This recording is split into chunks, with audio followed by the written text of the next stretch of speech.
Shalom jemaat yang dikasihi oleh Tuhan, kembali lagi bersama saya Fania.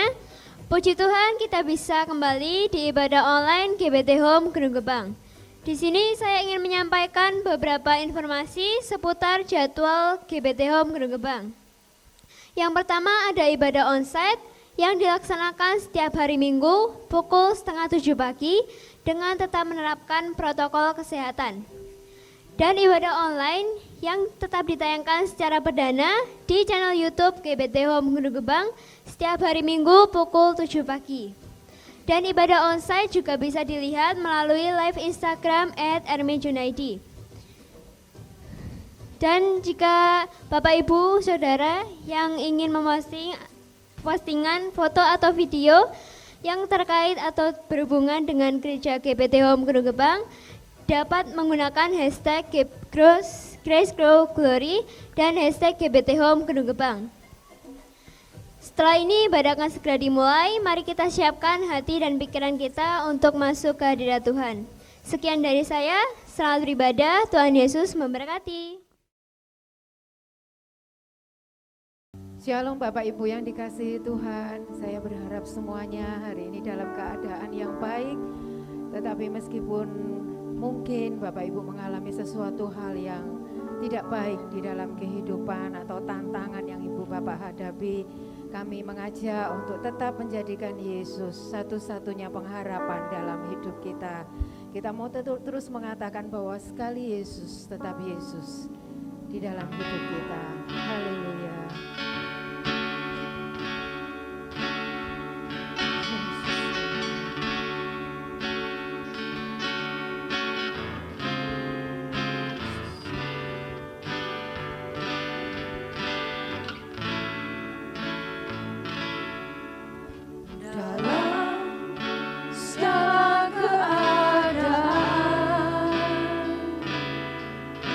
Waktu berlimpah maupun kurang, tetap Yesus yang mempesona hatiku. Dia beri damai dan kesempatan baru di setiap musim kehidupan. Waktu ku kuat maupun lemah, tetap Yesus yang mempesona hatiku. Dia beri hidup dan kesempatan baru.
kasih Bapa, terima kasih Yesus. Engkau segalanya dalam hidup kami Tuhan. Engkau satu-satunya pengharapan di dalam kehidupan kami Tuhan. Engkau yang menjadi sumber kekuatan kami Tuhan. Sumber pengharapan kami Tuhan. Terima kasih Bapa, terima kasih Yesus. Engkau luar biasa dalam hidup kami Tuhan. Engkau hebat dalam hidup kami Tuhan. Oh terima kasih Bapa, terima kasih Yesus. Inilah hidup kami Tuhan. Ini hidup kami Yesus. Kami persembahkan melalui pujian penyembahan kami kepada Engkau Tuhan. Biarlah setiap pujian dan penyembahan yang kami naikkan di hadapan hadirat-Mu Tuhan, boleh menjadi dupa yang berbau harum di hadapan-Mu Bapa. Terima kasih Bapa, terima kasih Yesus. Kami siapkan hati kami Tuhan. Kami siapkan hidup kami Tuhan untuk ditaburi kebenaran firman Tuhan. Engkau berkati hamba-Mu Bapa. Engkau pakai hamba-Mu Tuhan. Engkau pakai lebih heran, lebih dahsyat lagi Tuhan. Sehingga firman Tuhan yang akan mengubah hidup kami. Sehingga firman Tuhan boleh memulihkan hidup kami Bapa. Terima kasih Bapa, terima kasih Yesus. Kami siapkan hati kami, hidup kami Tuhan untuk menerima firman-Mu. Hanya di dalam nama Yesus Kristus. Haleluya. Amin.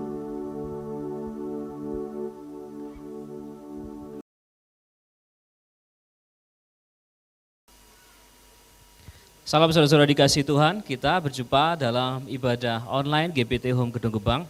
Mari saudara-saudara, kita mempersiapkan Alkitab dan catatan kita. Di bagian ini saudara-saudara saya ingin membagikan kepada saudara tentang satu hal yang di luar dari seri khotbah saya tentang master plan saudara-saudara. Kemarin saudara-saudara waktu saya sedang merenungkan satu bagian firman Tuhan, kenapa banyak orang itu kecewa dengan Tuhan dan banyak juga yang meninggalkan Tuhan. Saya mencoba untuk merenungkan kembali saudara-saudara apa yang firman Tuhan sudah katakan tentang hal-hal ini saudara-saudara. Kemudian saya membaca kembali di dalam Yohanes pasal 6. Saudara-saudara, di bagian ini saya ingin membagikan kepada saudara tentang satu topik bahasan yang saya beri judul Tuhan yang mengecewakan. Iya saudara-saudara, Tuhan yang mengecewakan. Tuhan Yesus mengecewakan. Bagaimana jalan ceritanya saudara-saudara? Kita akan mulai review dari awal dulu saudara-saudara. Tuhan Yesus, saudara-saudara, itu tidak mencari followers. Tuhan Yesus tidak mencari pengikut, besarnya pengikut. Ketika Tuhan Yesus mulai pelayanannya, saudara-saudara, dan kemudian memanggil murid-muridnya, saudara-saudara, mulai dari Simon dan saudaranya Andreas, kemudian ada Yakobus, dan seterusnya, kemudian menjadi 12 murid. 12 murid ini punya banyak latar belakang dan punya kelebihan dan kekurangan masing-masing. Bahkan Yudas pun punya kelebihan mengatur keuangan, di mana pada akhirnya dia jatuh di dalam dosa itu. Dan dari 12 murid saudara-saudara berkembang menjadi 70 murid dan lebih banyak murid. Dan ketika Tuhan Yesus mulai melayani dari satu kota ke kota yang lain, dari satu desa ke desa yang lain, saudara-saudara, orang-orang melihat bagaimana kuasa Allah itu menyertai Tuhan Yesus. Orang-orang disembuhkan, yang buta melihat, yang lumpuh berjalan, bahkan yang mati hidup kembali. Dan sampailah kepada satu peristiwa saudara-saudara, ketika Tuhan Yesus diikuti oleh banyak orang sampai jumlahnya ribuan. Yohanes pasal 6 saudara-saudara. Ketika orang-orang ini mengikuti Tuhan Yesus saudara-saudara, mereka tidak mempersiapkan bekal mereka dengan baik. Saking mereka terkagum-kagum dengan apa yang Tuhan Yesus lakukan, mereka mengikuti Yesus tanpa memikirkan bekal mereka. Sampai kepada satu titik di mana mereka harus makan, tapi sudah larut malam, dan mereka jauh dari kota, dan yang mengikuti Yesus ada ribuan. Dan terjadilah mujizat, Tuhan Yesus memberi makan 5.000 orang, laki-laki, belum yang perempuan, belum yang anak-anak. Mujizat itu terjadi, orang-orang melihat bagaimana ribuan orang itu saudara-saudara dicukupkan Bahkan mereka melihat sendiri bagaimana bisa sisa sampai 12 bakul. Itu adalah pengalaman supranatural, melihat mujizat yang luar biasa. Tetapi di kejadian itu saudara-saudara kita memperhatikan. Di kejadian itu saudara-saudara, di dalam peristiwa itu saudara-saudara, ketika orang demikian banyak mengikuti Tuhan Yesus, followers jadi banyak saudara-saudara, tiba-tiba Tuhan Yesus membuat satu statement yang membuat orang justru mundur. Kalau saudara misalkan jadi tokoh atau idola saudara-saudara, dan ketika saudara mendapatkan, memperoleh dan memiliki, diikuti oleh orang banyak, dikagumi oleh orang banyak saudara-saudara, kita akan merasa senang. Wah, banyak orang yang kagum dengan kita. Tapi tidak dengan Tuhan Yesus. Tuhan Yesus mencari pengikut sejati. Bukan sekedar followers. Seperti saudara punya akun di Instagram maupun di mana saudara-saudara punya banyak followers. Wah, rasanya bangga saudara-saudara. Tapi Tuhan Yesus enggak saudara-saudara. Justru ketika pengikutnya tambah banyak saudara-saudara, Tuhan Yesus justru membuat satu statement di mana dari sejak saat itu. Mari kita baca Yohanes pasal 6 ayat 66. Mulai dari waktu itu banyak murid-muridnya. Perhatikan saudara-saudara, banyak murid-muridnya. Ini bukan pengikut, sekedar ngikut saudara-saudara. Tapi orang-orang yang mendedikasikan dirinya menjadi murid. Orang Yahudi itu punya saudara-saudara suatu tradisi di mana orang-orang itu dimuridkan oleh rabi. Yesus itu rabi dan bukan sembarang rabi saudara-saudara, karena pengajarannya luar biasa. Sehingga orang-orang mengikuti rabi Yesus menjadi muridnya rabi Yesus. Tetapi Yohanes pasal 6 ayat 66 mulai dari waktu itu banyak murid-muridnya mengundurkan diri dan tidak lagi mengikut dia. Saya akan bacakan dari bagian yang lebih detail lagi saudara-saudara, mulai dari ayat yang ke-60. Sesudah mendengar semuanya itu banyak dari murid-murid Yesus yang berkata, perkataan ini keras, siapakah yang sanggup mendengarnya? Yesus yang di dalam hatinya tahu bahwa murid-muridnya bersungut-sungut. Jadi murid-murid bisa bersungut-sungut. Tentang hal itu berkata kepada mereka, adakah perkataan itu menggoncangkan imanmu? Dan bagaimanakah jikalau kamu melihat anak manusia naik di tempat di mana ia sebelumnya berada? Rohlah yang memberi hidup, daging sama sekali tidak berguna. Perkataan-perkataan yang kukatakan kepadamu adalah roh dan hidup. Tetapi di antaramu ada yang tidak percaya, sebab Yesus tahu dari semula siapa yang tidak percaya dan siapa yang akan menyerahkan dia. Lalu ia berkata, sebab itu aku telah kukatakan kepadamu, tidak ada seorang pun dapat datang kepadaku kalau Bapa tidak mengaruniakannya kepadanya. Mulai dari waktu itu, perhatikan, mulai dari waktu itu banyak murid-muridnya mengundurkan diri dan tidak lagi mengundurkan diri. Dan tidak lagi, jadi jelas ada progresnya. Mulai dari waktu itu berarti tidak serta-merta semuanya. Banyak yang mundur, enggak. Tapi setelah perlahan-perlahan saudara-saudara, ketika Tuhan Yesus mulai mengajarkan hal-hal yang dirasa mereka sulit untuk dipahami, semakin keras saudara-saudara. Mereka tidak bisa menerimanya, kemudian memilih mengundurkan diri dan tidak lagi mengikuti dia. Dalam pengertian orang Yahudi saudara-saudara, guru terkenal, disebut terkenal itu kalau banyak muridnya. Dalam hal ini saudara-saudara, Rabi Yesus, Tuhan Yesus, murid-muridnya justru mengundurkan diri. Tuhan Yesus menjelaskan tentang roti hidup dalam pembahasan kalau saudara membaca dari ayat. Lihat ceritanya mulai dari mujizat 5 roti dan 2 ikan dan seterusnya sampai Tuhan Yesus menjelaskan tentang akulah roti hidup. Bagaimana Tuhan Yesus itu akan mati.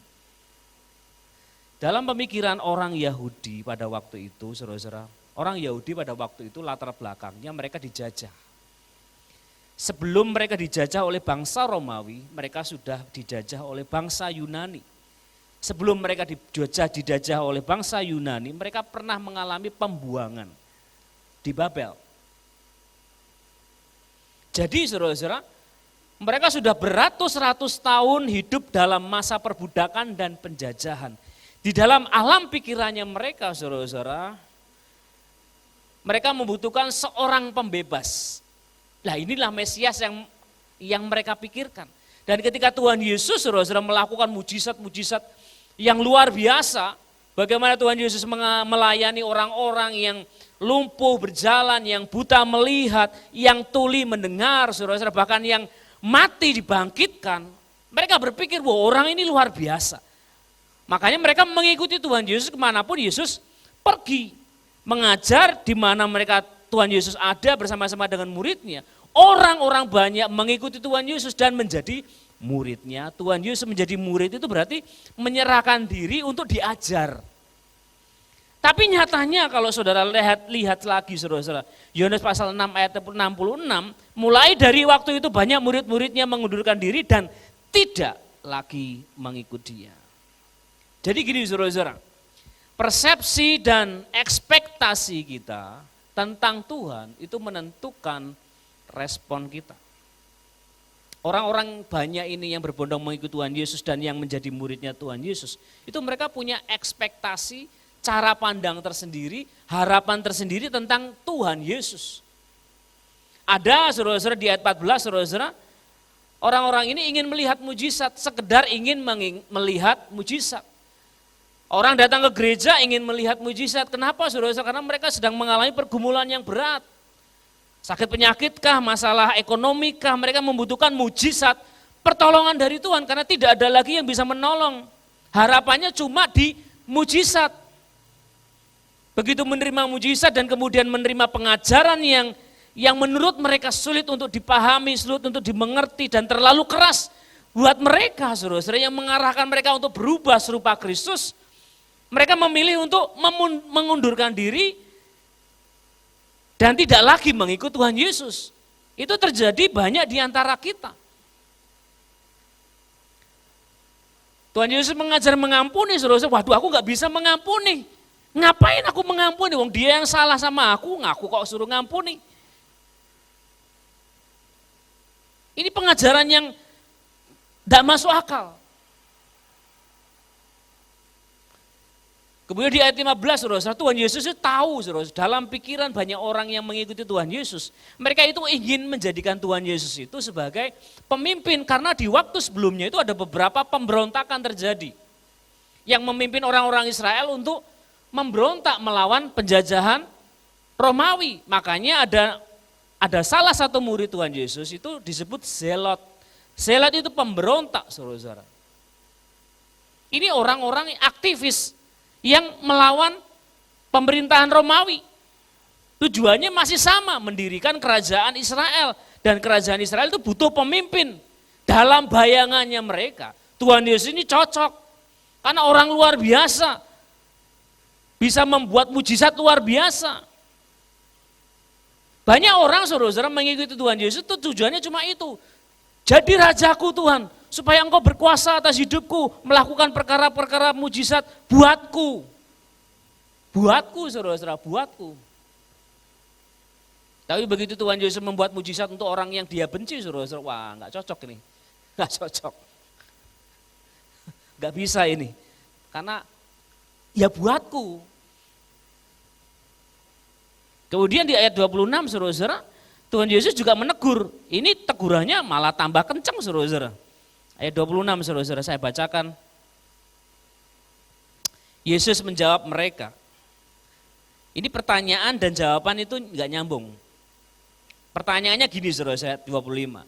Ketika orang banyak menemukan Yesus di seberang laut itu, mereka berkata kepadanya, Rabi, bila mana engkau tiba di sini? Kalau saudara ditanya, Pak, kamu kok bisa sampai duluan di sini? Kapan kamu sampai di sini? Jawabannya apa saudara-saudara? Oh saya naik mobil, saya naik pesawat. Kan gitu saudara-saudara. Nah pertanyaannya itu bila mana engkau tiba di sini? Tetapi jawabannya apa saudara-saudara? Yesus menjawab mereka, aku berkata kepadamu sesungguhnya kamu mencari aku bukan karena kamu telah melihat tanda-tanda, melainkan karena kamu telah makan roti dan kamu kenyang. Nyindirnya kebangetan saudara-saudara, terang-terangan saudara-saudara. Tuhan Yesus ngomong terang-terangan. Kan kamu lihat tanda-tanda dan kamu sudah kenyang makan, apa saudara peristiwa? 5 roti dan 2 ikan. Ribuan orang makan di situ sampai kenyang. Disindir lagi sama Tuhan Yesus. Ya memang harus diakui banyak orang percaya saudara-saudara, tujuannya mengikut Tuhan Yesus ya berhenti di situ. Supaya kenyang. Supaya kenyang, berhenti di situ. Kalau kebutuhannya terpenuhi, ya sudah. Tidak terlalu mikirin gimana tanggung jawab sebagai orang percaya, sebagai murid Tuhan Yesus. Tujuannya hanya sampai kenyang. Kemudian saudara-saudara, diat yang ke-60 tadi saya sudah bacakan saudara-saudara, terlalu keras. Perkataannya terlalu keras. Kerasnya apa saudara-saudara? Akulah roti. Saya ulangi lagi saudara-saudara, ayat 60, sesudah mendengar semuanya itu banyak dari murid-murid Yesus yang berkata perkataan ini keras. Siapakah yang sanggup mendengarkannya? Barangkali saudara-saudara kalau saudara dan saya di antara murid-murid Tuhan Yesus pada waktu itu saudara-saudara, maka saudara dan saya akan menjadi bagian dari murid-murid Tuhan Yesus yang undur dan tidak lagi mengikut Tuhan Yesus. Itu sebuah proses saudara-saudara. Tuhan Yesus juga berkata bahwa cuma Bapa, anugerah dari Tuhan itu yang bisa membuat orang itu datang kepada Bapa. Jadi saudara-saudara, itu adalah hal yang hari ini sampai dengan hari ini masih terjadi, terus terjadi. Bagaimana banyak orang yang tadinya mengikut Tuhan Yesus dan mereka mulai mengundurkan diri dan tidak lagi mengikut Tuhan Yesus. Karena ada harapan-harapan yang tidak tercapai. Ada keinginan-keinginan yang akhirnya tidak tercapai. Ada persepsi bahwa Tuhan Yesus itu gini. Oh ternyata enggak. Ada orang yang sudah lama mengharapkan mujizat kepada Tuhan Yesus. Tapi dia tidak mengalami mujizat. Akhirnya mengundurkan diri dan mencari pertolongan yang lain. Karena harapannya hanya di sekedar mujizat. Ada yang karena masalah ekonomi. Karena hanya berhenti di masalah ekonomi supaya dia kenyang. Saudara-saudara terbebas dari jerat hutang dan sebagainya saudara-saudara. Itu tidak terpenuhi. Mengindilkan diri dan tidak lagi mengikut Tuhan Yesus. Dan itu banyak terjadi di antara kita saudara-saudara. Jadi saudara ini pengikut Tuhan Yesus yang setia atau yang model seperti apa? Ini yang Tuhan Yesus tanyakan kepada kita semua. Maka kata Yesus kepada ke-12 muridnya, apakah kamu tidak pergi juga? Malah ditanya saudara-saudara. Sejak dari saat itu banyak orang mengundurkan diri dan tidak lagi mengikut Tuhan Yesus. Kemudian Tuhan Yesus nanya ke murid-muridnya, kalian gak pergi juga? Itu kan kayak nantang saudara-saudara. Itu loh udah pergi, kalian gak pergi juga? Loh, saudara-saudara, kan harusnya ya saudara-saudara, sebagai seorang pemimpin, sebagai Tuhan yang menginisiasi keselamatan, harusnya kan banyak orang diselamatkan, kan gitu ya saudara-saudara ya. Benar ya saudara-saudara? Bagaimana menurut saudara? Harusnya kan juga apa-apa lah diterima saudara-saudara. Tapi nyatanya kan orang itu memilih untuk pergi meninggalkan Tuhan Yesus. Ini jawaban yang sangat baik dari Simon Petrus. Lihat cara pandangnya Simon Petrus. 68 dan 69.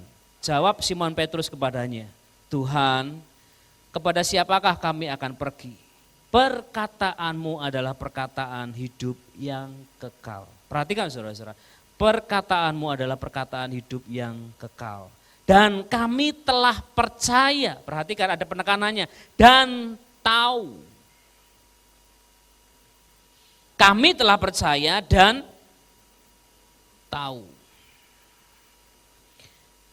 Bahwa engkau adalah yang kudus dari Allah. Saudara-saudara, ini tentang iman. Di dalam perjalanan kita sebagai orang percaya, saudara-saudara, percayalah akan ada hal-hal yang tidak akan sesuai dengan persepsi kita. Harapan kita tentang Tuhan. Percayalah saudara-saudara. Contoh, saudara sedang membutuhkan pertolongan Tuhan. Harusnya sekarang Tuhan. Tolong Tuhan. Tapi nyatanya enggak. Nah, yang menolong saudara untuk bertahan adalah imanmu tentang Tuhan. Kalau saudara percaya bahwa perkataannya adalah perkataan hidup yang kekal, maka saudara pegang, saudara-saudara, bahwa rencana Tuhan itu pasti akan indah dalam hidup saudara. Tapi kalau kita memakai pikiran kita, persepsi kita, harapan kita untuk mengukur Tuhan, percayalah, saudara akan kecewa dan kemudian meninggalkan Tuhan. Tetapi kalau saudara punya iman yang benar, saudara mungkin akan kecewa, tetapi saudara akan tetap bertahan. Kenapa saudara? Karena saudara tahu bahwa Yesus itu Tuhan yang hidup. Titik saudara. Meskipun saudara akan mengalami kekecewaan, persepsi saudara tentang Tuhan mungkin meleset. Harapan saudara tentang Tuhan Yesus mungkin juga meleset. Saudara kecewa dengan Tuhan, tapi percayalah jika saudara memiliki iman yang benar, saudara akan tetap bertahan. Dan saudara akan memahami betapa besarnya Tuhan mengasihi saudara. Karena saudara, Simon Petrus dan 11 murid yang lain pun juga sebenarnya enggak paham saudara. Perkataan Tuhan Yesus sulit untuk dipahami. Tapi mereka bertahan. Nah saudara, semakin saudara bertumbuh, dewasa, orang dewasa, saudara-saudara, cara berpikirnya itu akan berubah, diubah, saudara-saudara. Kalau anak-anak, cara berpikirnya itu sederhana. Mereka lapar, mereka minta makan, kenyang, selesai. Ya saudara-saudara, mereka sekolah taunya beres. Kan gak mungkin mereka misalkan sekolah dan mereka bekerja kecuali ada anak-anak yang tidak mampu, mereka harus bekerja. Tapi kan taunya orang tua mencukupkan segala sesuatunya. Beda kalau saudara sudah dewasa. Cara berpikirnya sudah berubah. Nah, semakin saudara dan saya menjadi dewasa, saudara-saudara, pengalaman-pengalaman itu, saudara-saudara, yang tadinya mungkin meleset di masa yang lalu, saudara-saudara, hari ini saudara akan memahami bahwa ternyata itu cara Tuhan untuk membuat saudara bertumbuh dewasa. Amin, saudara-saudara.